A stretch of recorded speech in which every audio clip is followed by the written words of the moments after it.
হায়দ্রাবাদের বিরিয়ানির স্বাদ চেখে মাঠে নেমেছিলেন কলকাতা নাইট রাইডার্সের ক্রিকেটাররা। সেই স্বাদ আরও বেড়ে গেল বৃহস্পতিবার। সানরাইজার্স হায়দ্রাবাদকে 5 রানে হারালো কেকেআর।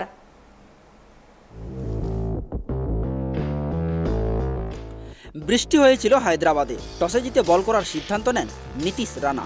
পিচ ঢেকে রাখার কারণে কিছুটা মন্থর হবে বলেই মনে করা হয়েছিল। সেই কারণে স্পিনারদের এই ম্যাচে সুবিধা পাওয়ার কথা বলা হয়েছিল ম্যাচ শুরুর আগে। কেকেআরের ব্যাটাররা যদিও স্পিনার প্রেসার কোনো বোলারকেই সামলাতে পারলেন না। তারা এলেন এবং ফিরে গেলেন।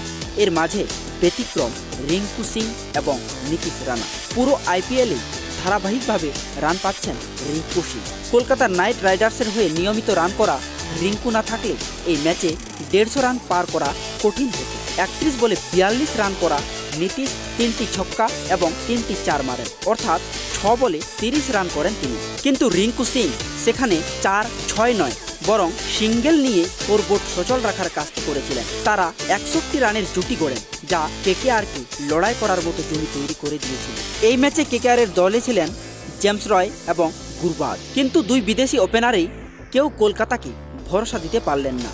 গুরবাজ কোনো রান না করেই আউট হয়ে যান। তিনি প্রথম বলেই ছক্কা মারতে গেলেন। মার্কো জনসনের বলে তার ব্যাট দেরিতে আসে, ক্যাচ উঠে যায় মিড উইকেটে। শুরুতেই এমন ভুল কলকাতাকে ধাক্কা দেয় দ্বিতীয় ওভারে। জেমস করেন 20 রান, 19 বল খেলেন তিনি, সেই রান তুলেন।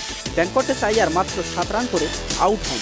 জনসনের বাউন্সার সামলাতে না পেরে আউট হন তিনি। 35 রানের মধ্যে কলকাতার প্রথম 3 ব্যাটার সাজ ঘরে ফিরে যান। আন্দ্রে রাসেল 15 বলে 24 রান করেন, 2টি ছক্কা মারেন তিনি। কিন্তু বেশিরভাগ ম্যাচের মতো এই ম্যাচেও বড় রান এলো না তার ব্যাট থেকে।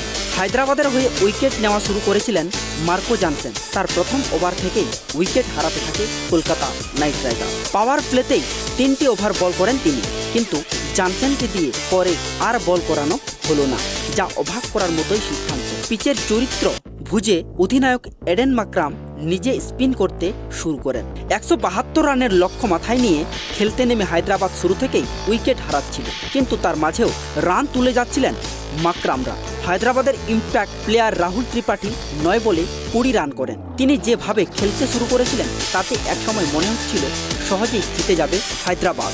জয়ের জন্য শেষ ওভারে হায়দ্রাবাদের প্রয়োজন ছিল 9 রান, কিন্তু মাত্র 3 রানে করতে পারল সানরাইজার্স হায়দ্রাবাদ। সেটার কর্তৃত্ব অবশ্যই বরুণের।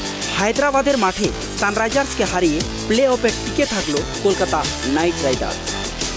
Bureau report, tribe TV.